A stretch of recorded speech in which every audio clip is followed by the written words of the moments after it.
issued a letter of intent to lay off hundreds of public workers. The governor says the layoffs are needed to ease the state's $137 million budget shortfall.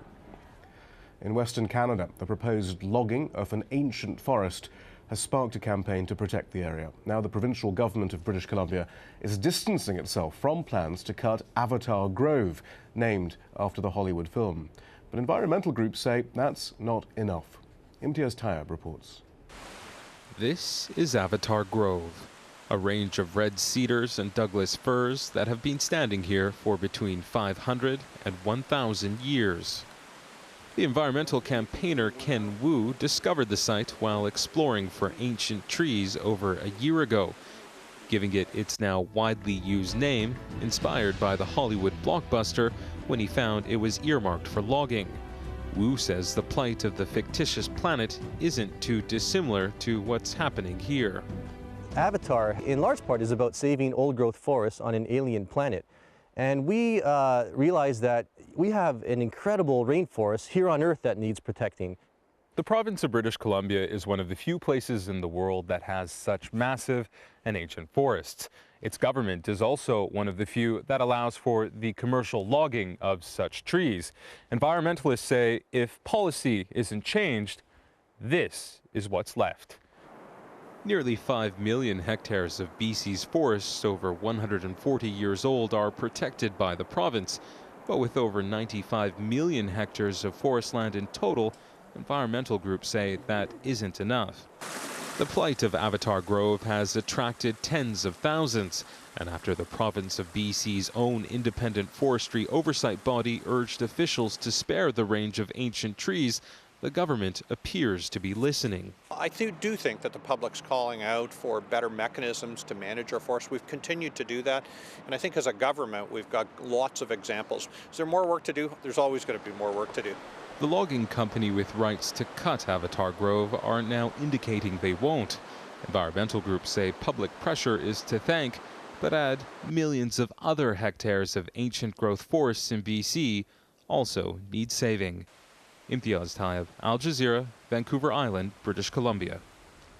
The man who accompanied revolutionary icon Ernesto Che Guevara on his famous motorcycle trip has died of natural causes at the age of 88. Alberto Granado and Che journeyed across Latin America in 1952, seeing firsthand the living conditions of the region's poor. The men credited the voyage with inspiring their Marxist ideology. The diaries they kept served as the basis for the film The Motorcycle Diaries. Granado had lived in Cuba since 1961. And that's all from the Americas. Let's return to Divya in Doha. Thanks for that, Shihab. Coming up in sport, a fiery opening to Sri Lanka's World Cup clash against Australia, but it all comes to a rather wet end.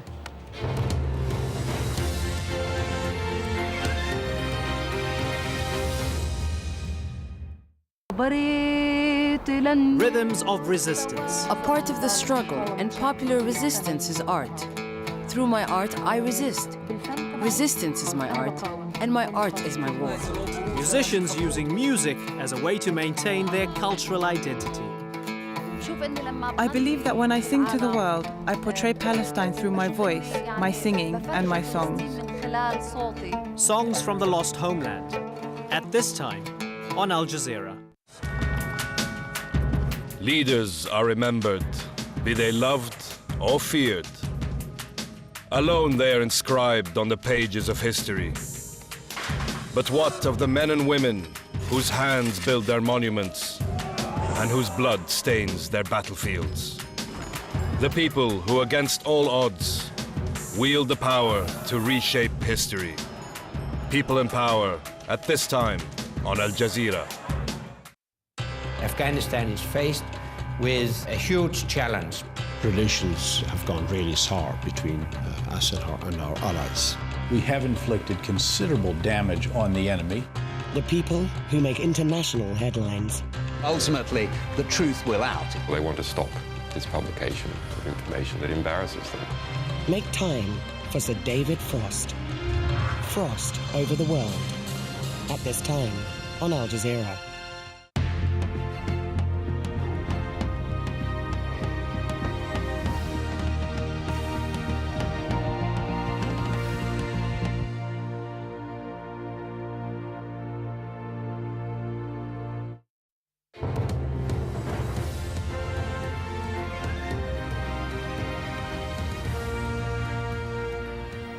Welcome back. Let's now get a roundup of the sport from Zoe.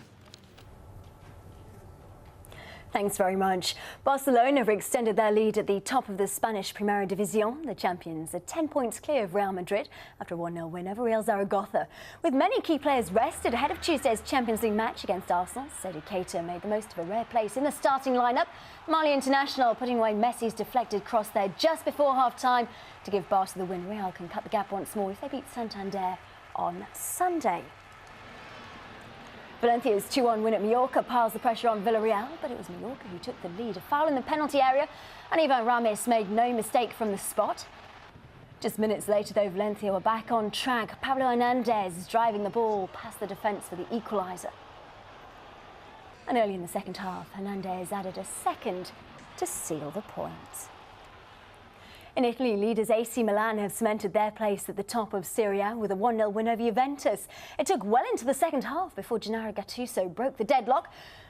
His super shot here finally getting the fans talking about his football rather than his temper.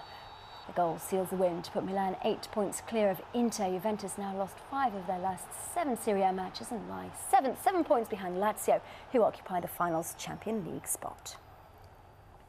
In the English Premier League, Arsenal missed a chance to close the gap on leaders Manchester United. They were held to a 0-0 draw by Sunderland, which means their title hopes still lie in their rivals' hands. The result leaves Arsenal 3 points behind United, who travel to Liverpool on Sunday. League Cup winners Birmingham drop into the bottom 3. Bolton beat Villa to move 6th. Man City to a 1-0 win over Wigan. Everton beat Newcastle, and West Ham edge out of the relegation zone. FIFA President Sepp Blatter says goal line technology will be used at the 2014 World Cup in Brazil if a suitable system is approved in time.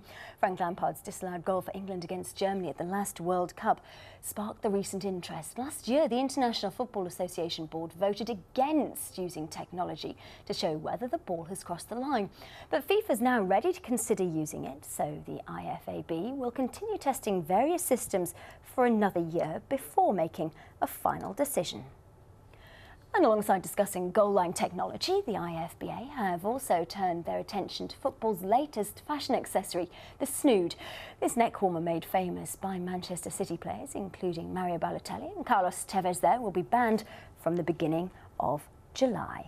Because this is not part of the equipment, and it can also be dangerous, because it can also be like to hang somebody. No, this was not even a discussion. At the Cricket World Cup, the match between Sri Lanka and Australia was abandoned because of heavy rain in Colombo. The match was a repeat of the 2007 final, and things got off to a rather fiery start as Australian fast bowler Sean Tate had a little bit of a difference of opinion with Sri Lankan opener Dilshan. Tate's mood wasn't improved either as Dilshan pulled out just before he was about to bowl. But he had the last word as Dilshan edged there to slip.